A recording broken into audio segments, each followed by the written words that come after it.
보다라는 동사가 여러 번 등장합니다.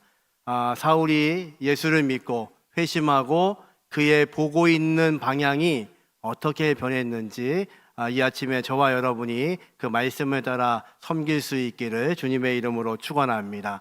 먼저 1절과 2절 말씀 같이 한번 읽어보죠. 사울이 주의 제자들에 대하여 여전히 위협과 살기가 등등하여 대제사장에게 가서 다메섹 여러 회당에 가져갈 공문을 청하니, 이는 만일 그 도를 따르는 사람을 만나면 남녀를 막론하고 결박하여 예루살렘으로 잡아오려 함이라. 이 사울이라는 청년, 스데반 집사의 죽음을 주도했던 그 청년입니다. 스데반이 돌에 맞아 죽는 것을 보았던 청년입니다. 그런데 만족하지가 않습니다. 이것으로 만족하지 않고 더 많은 예수를 믿는 사람들을 잡기 위해서 혈안이 되어 있습니다. 그런데 소식이 들려옵니다. 다메섹에 그 예수를 믿는 사람들이 있다는 겁니다. 지금 사울의 상태를 오늘 본문은 뭐라고 되어 있냐면 위협과 살기가 등등하여, 지금 사울은요 누가 시킨 것도 아닙니다. 자발적으로 이 다메섹까지 가서 예수 믿는 사람을 잡아오겠다는 겁니다. 예루살렘에서 다메섹까지는요 220km가 넘습니다. 여러분, 빌립의 성령께서 역사하셔서요 하나님이 빌립을 사용하시죠. 사마리아 성에 가서 전도하게 하시고, 또 거기에서 호련히 부르셔서 에디오피아 내시를 구원하기 위해서 가사로 보내시죠. 이 빌립이 움직인 거리가 한 110km 정도 됩니다. 그러니까 지금 사울이 달려가고 있는 이 거리는요 성령의 충만해서 움직였던 빌립이 갔던 거리보다 2배 가까이 먼 거리입니다. 지금 사울은요 이렇게 할 수 있는 이유가 무엇일까요? 지금 자기가 하고 있는 이 일이 하나님의 뜻이라고 확실히 믿고 있는 겁니다. 그가 동의가 안 되는 것이 있습니다. 얼마 전에 십자가에 죽은 그 예수가 그리스도라고 믿는 사람들은 이해하지 못하는 겁니다. 왜냐하면요 그가 알고 있는 율법에는 나무에 달려 죽은 자는 저주받은 인생이라고 분명히 기록되어 있습니다. 그런데 예수가요 십자가에 나무에 달려 죽었습니다. 그런데 어떻게 우리의 메시아가 될 수 있다고 생각하지 않는 겁니다. 지금 사울은요 예수가 결단코 그리스도가 될 수 없다는 겁니다. 지금 아무도 그를 말릴 수가 없습니다. 살기가 등등하여서 다메섹을 향하여 출발하고 있습니다. 여러분, 이런 사람을 어떻게 막을 수 있을까요? 막을 수가 없습니다. 그래서 예수님이 직접 그를 만나 주시는 겁니다. 이제 다메섹에 거의 다 왔는데 정오에 그 밝은 낮에 예수님이 그를 향하여 말씀하십니다. 사울아 사울아 왜 나를 핍박하느냐? 주여 누구십니까? 내가 핍박하고 있는 예수다.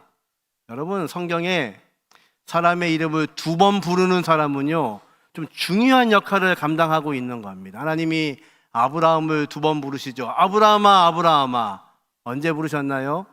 하나님 명령하신 아들 이삭을, 100세에 얻은 이삭을 번제로 드리라고 말씀하시죠. 아브라함이 이해되지 않지만 순종합니다. 그리고 모리아산에서 그 아이를 번제단에 위에 놓고 칼을 들고 있는 그 순간 하나님이 아브라함의 이름을 2번 부르십니다. 아브라함아 아브라함아, 그 아이에게 손대지 마라. 네가 나를 경외하는 것을 내가 알았다. 이렇게 사람의 이름을 2번 부르실 때에는요 그 사람에게 의도가 있으신 겁니다. 주님이 2번 부르십니다. 사울아 사울아. 사울이 놀랐습니다.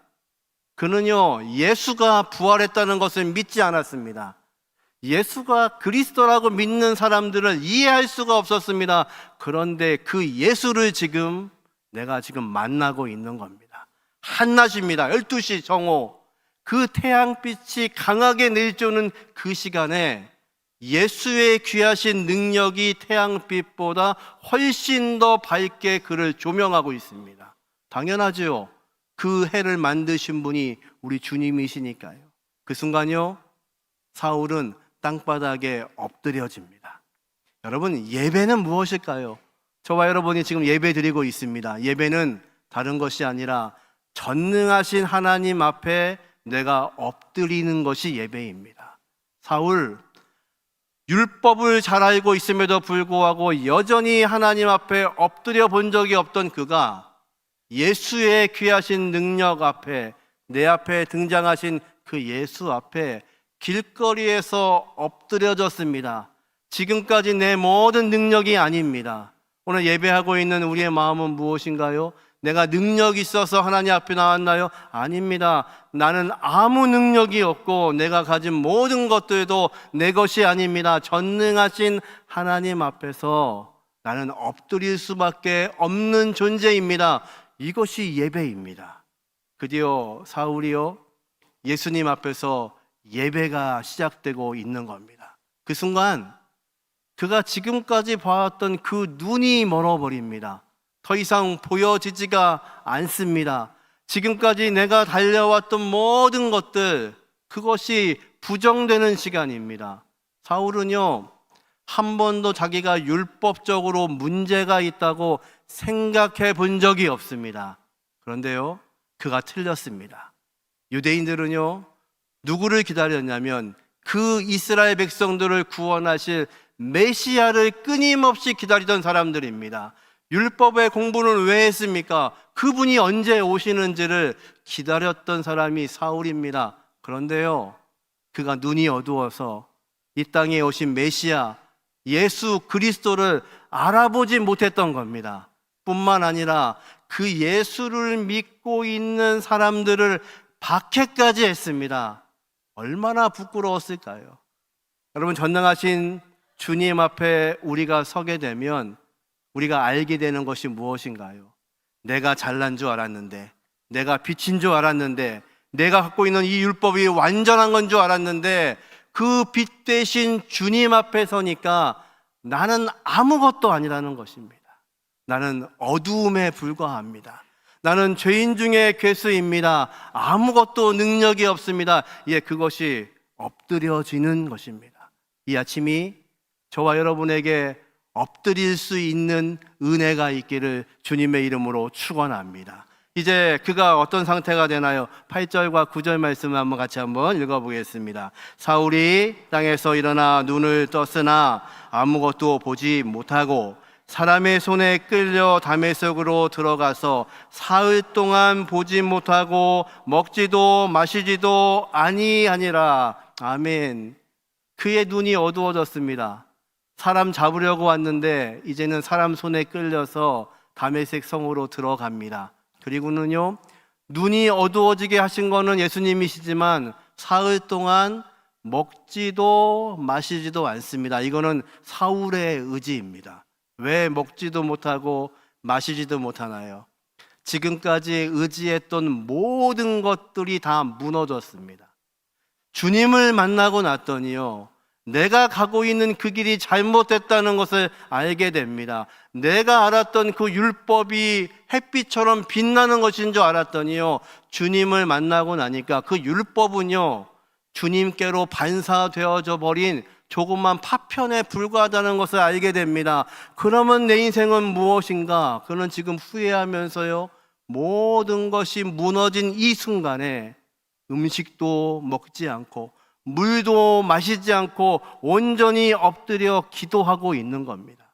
여러분, 어쩌면 저와 여러분의 지금 이 시간이 이 사울이 경험하는 것처럼 아무것도 보이지 않고 먹을 수도 없고 마실 수도 없는 가장 절망의 시간인지 모릅니다. 그런데 성경의 많은 인물들은요, 이 절망의 시간을 통하여서 전능하신 하나님을 만났습니다. 우리가 알고 있는 에스더, 그는 페르시아의 황후입니다. 그런데 그 땅에 있는 유대인들이 다 죽을 위기의 상황에 빠졌습니다. 그가 외치죠. 사흘 동안 금식하십시오. 나도 금식하고 왕 앞에 나가겠습니다. 황후라 할지라도 왕이 부르지 않으면 나갔을 때 죽을 수 있는데 에스더가 외칩니다. 죽으면 죽으리라. 백성들을 위하여서 그는 금식하고 이 죽음의 위기 가운데서 왕 앞에 나아갑니다.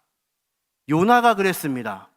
하나님이 명령하셔서 명령하신 그 땅에 가서 복음 전하라고 말씀하시는데 그것이 싫었습니다. 도망갔습니다. 그리고 물고기 뱃속에서 사흘을 지냅니다. 기도하기 시작합니다. 그 시간을 통하여서 하나님은 다시 요나를 원래 가야 될 그 땅에 토해 놓으십니다. 예수님이 십자가에서 죽으시고 사흘을 무덤에 계십니다. 그 무덤에서 우리가 감당할 수 없는 사망과 죽음의 권세를 이기시고 부활하신 분이 전능하신 우리 주님이신 것을 믿으시기를 주님의 이름으로 축원합니다. 그래서 이 사흘의 시간은요, 보이지 않는 이 시간은요, 마실 수 없는 이 시간은요, 먹을 수 없는 이 시간은 우리가 죽는 시간이 아니라 이 사망에서 생명으로 태어나는 시간인 것을 믿으시기를 주님의 이름으로 축원합니다. 그래서 힘들어하지 마십시오. 이 시간을 통하여서 빛이 되시는 예수 그리스도를 만날 수 있는 귀한 은혜가 저와 여러분의 은혜가 되게 하시기를 주님의 이름으로 축원합니다. 이 시간에 예수님께서는요, 두 가지 일을 하십니다. 하나는 이 사울, 눈 보지 못하는 사울의 눈을 뜨게 할 아나니아를 찾아가십니다. 오늘 본문 11절과 12절 말씀을 같이 한번 읽어보죠. 주께서 이르시되 일어나 집가라 하는 거리로 가서 유다의 집에서 다소 사람 사울이라 하는 사람을 찾으라. 그가 기도하고 있는 중이니라. 그가 아나니아라 하는 사람이 들어와서 자기에게 안수하여 다시 보게 하는 것을 보았느니라 하시거늘. 아멘. 주님께서는요, 금식하고 먹지도 마시지도 않고 기도하고 있는 사울을 위해서 아나니아라고 하는 제자를 부르십니다. 그리고 명령하시죠. 네가 가서 사울에게 안수하여 눈이 보이게 해라. 근데 그 시간에 동일하게 사울에게도 환상을 보여주십니다. 어떤 환상이냐면요, 아나니아라고 하는 사람이 나에게 와서 안수했더니 눈이 열리는 환상을 주고 계시는 겁니다. 지금 주님께서는요, 이 두 사람에게 동일하게 역사하고 계시는 거죠. 이제 그 명령에 순종한 아나니아가요, 가서 기도합니다. 17절부터 19절까지 말씀 읽어보죠. 아나니아가 떠나 그 집에 들어가서 그에게 안수하여 이르되 형제 사울아, 주 곧 내가 오는 길에서 나타나셨던 예수께서 나를 보내어 너로 다시 보게 하시고 성령으로 충만하게 하신다 하니 즉시 사울의 눈에서 비늘 같은 것이 벗겨져 다시 보게 된지라.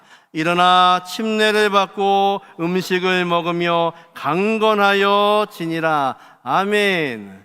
아나니아가요, 사울을 만났는데요, 첫 인사가 뭐냐면요, 형제 사울아. 어떻게 사울이 형제가 됩니까? 스데반 집사를 죽인 사람입니다. 다메섹에 왜 왔습니까? 예수 믿는 사람들을 잡아 죽이려고 왔습니다. 그런데 어떻게 형제가 될 수 있나요? 왜 형제가 될 수 있나요?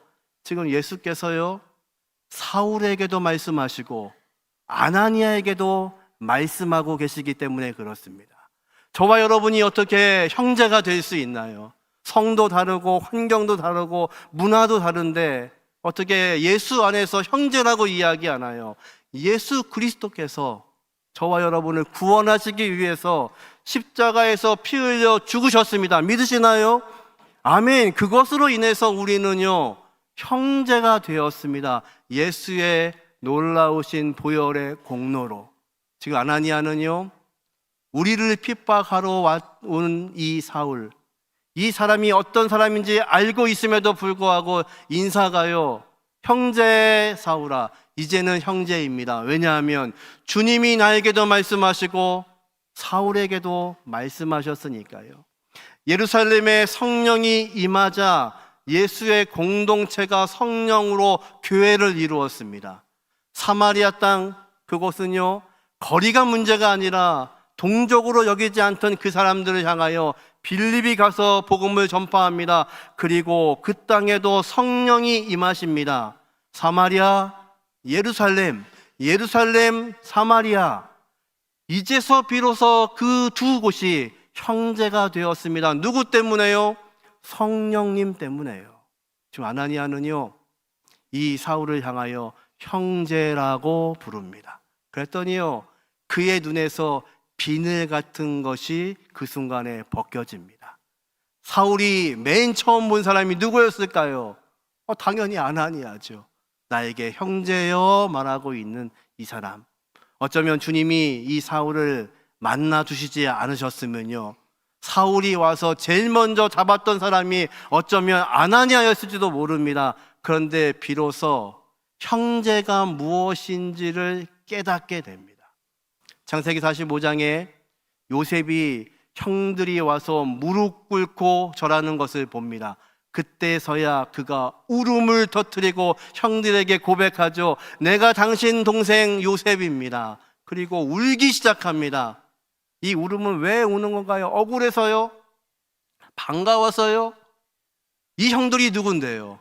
자기를 죽이려고 애굽에 팔았던 그 사람들이잖아요. 물이 없는 그 우물 속에 던져서 죽이겠다고 결정했던 그 형들이잖아요. 그런데 요셉이 45장이 되어서 어떻게 통곡하며 울고 있나요? 그제서야 하나님이 요셉에게 보여주셨던 그 꿈이 기억난 겁니다. 왜 꿈에 형들의 집단이 나에게 절하는지, 해와 달과 별들이 나에게 절하는지 요셉은 알지 못했습니다. 그리고 긴 시간 이 애굽에서 살고 총리가 되었습니다. 이제서야 그 꿈을 발견하는 겁니다. 하나님이 왜 나를 이곳에 보내셨는지. 그가 형들을 위로합니다. 하나님이 나를 미리 보내신 겁니다. 형들, 두려워하지 마십시오. 당신들보다 먼저 보내셔서 우리 가족을 살리게 하시고, 그리고 애굽을 살리게 하시고 이 근동사회를 살리게 하시는 것이 하나님의 뜻이었습니다. 여러분, 언제 형제를 사랑할 수 있고 회복할 수 있나요? 하나님의 뜻이 보여야 됩니다.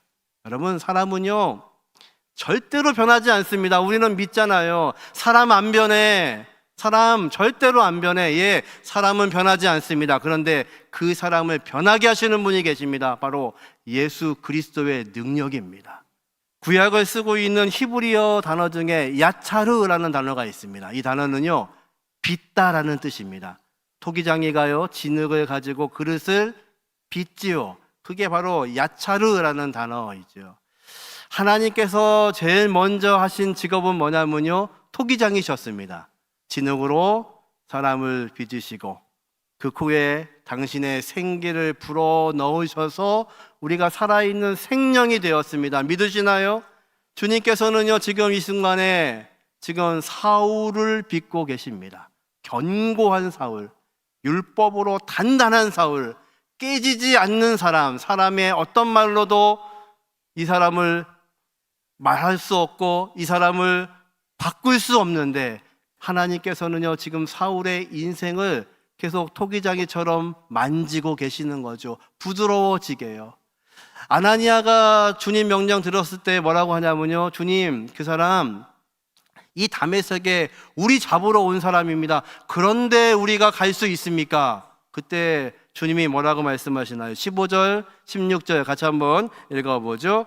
주께서 이르시되 가라. 이 사람은 내 이름을 이방인과 임금들과 이스라엘 자손에게 전하기 위하여 택한 나의 그릇이라. 그가 내 이름을 위하여 얼마나 고난을 받아야 할 것을 내가 그에게 보이리라 하시니. 아멘. 주님 뭐라고 하시냐면요, 가. 너는 그냥 가면 돼. 순종하면 돼. 사실은 그 사울, 내가 사용하려고 준비한 택한 그릇이야. 우리 하나님은요 토기장이 하나님이십니다. 저와 여러분의 인생을 여전히 만들어 가시는 전능하신 하나님이십니다. 무엇을 위해서요? 주님 보시기에 가장 아름다운 걸작품을 만들기 위해서 오늘도 저와 여러분의 인생을 만들고 계시는 전능하신 하나님, 그 하나님께서요 저와 여러분에게 말씀하여 주시는 귀한 복이 있기를 주님의 이름으로 축원합니다. 주님의 이 이야기를 들었던 바울은요, 나중에 바울이 되어서 여러 교회에 서신서 편지들을 보낼 때마다 그릇에 관한 이야기들을 많이 합니다. 우리는 질그릇인데 우리 안에 하나님의 귀하신 보배를 우리가 담고 있다. 디모데에게 편지할 때 뭐라고 하나요? 여러 집에 그릇이 있는데 어떤 그릇은 이런 그릇도 있고 저런 것도 있는데 하나님은 어떤 그릇을 쓰신다고요? 깨끗한 그릇을 사용하신다. 예배소서 2장 10절입니다. 한번 같이 한번 읽어보죠. 우리는 그가 만드신 바라 그리스도 예수 안에서 선한 일을 위하여 지으심을 받은 자니 이 일은 하나님이 전에 예비하사 우리로 그 가운데 행하게 하려 하심이니라. 아멘. 바울이 훗날 예배소에 이 편지를 쓰면서 뭐라고 하냐면요, 우리는 누가 만드셨다고요? 주님이, 우리 하나님이 우리를 만드셨다. 아마도 주님의 이 소리를 그는 들었습니다. 내가 택하고 내가 사용하려고 준비한 그릇이다. 저와 여러분을 통해서 만드시는 그 전능하신 하나님께서요, 오늘도 우리에게 말씀해 주시고 인도해 주시고 저와 여러분을 통해서 하나님의 귀하신 일을 통해 하나님의 귀하신 나라를 이루기 위해서 저와 여러분을 사용하시기를 주님의 이름으로 축원합니다. 그래서 훗날 바울은요 뭐라고 고백하냐면 나는 자랑할 것이 아무것도 없습니다. 왜 자랑할 것이 없나요?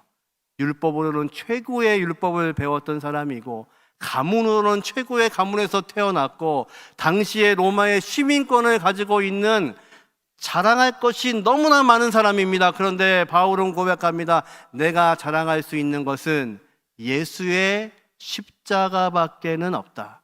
그 십자가가 어떤 건가요? 나를 구원하신 그 십자가. 주님이 말씀하십니다. 내가 그에게 얼마나 고난을 받을지를 얘기할 거다. 여러분, 바울은요 이 사역을 감당하기 위해서 40에서 하나 뺀 39대의 매를 5번이나 맞았던 사람입니다. 유대인들은요 말씀과 율법에 어긋나면 매를 때렸습니다. 그런데 40대는 치지 않습니다. 왜냐하면요 죽을까 봐. 그래서 40에서 하나 뺀 39대를 때립니다. 39대 때리면 안 죽고 40대 때리면 죽나요? 이게 율법에 묶여있던 그들의 삶입니다. 그래서요 의롭다고 자신들을 여기면서 39대를 때립니다. 근데요 그 채찍에는요 여러 가지 쇠붙이 동물의 뼈가 달려있어서 이 채찍을 맞으면요 살이 찢겨나는 채찍을 당합니다. 예수를 죽이는 십자가 처형은 로마의 허락이 있어야 가능하지만 이 채찍질은요 허락 없이도 때릴 수 있는 채찍입니다. 지금 바울은요 이 매를 5번이나 맞습니다. 돌에도 맞아 죽을 뻔했습니다. 아니 죽다가 살았지요. 그럼에도 불구하고 그의 고백이 나는 예수의 십자가만 자랑하겠다는 그 이유는 무엇인가요? 나에게 있는 이 모든 것들이 사실은 나의 것이 아니라는 고백입니다. 내가 가지고 있는 지식, 내가 가지고 있는 능력, 내가 가지고 있는 달란트, 나의 모든 환경은 하나님께서 나를 통해서 하나님의 나라를 이루기 위해서 사용하시는 나는 도구라는 것이 그의 고백입니다. 저와 여러분에게도 이 간절한 고백이 있기를 주님의 이름으로 축원합니다.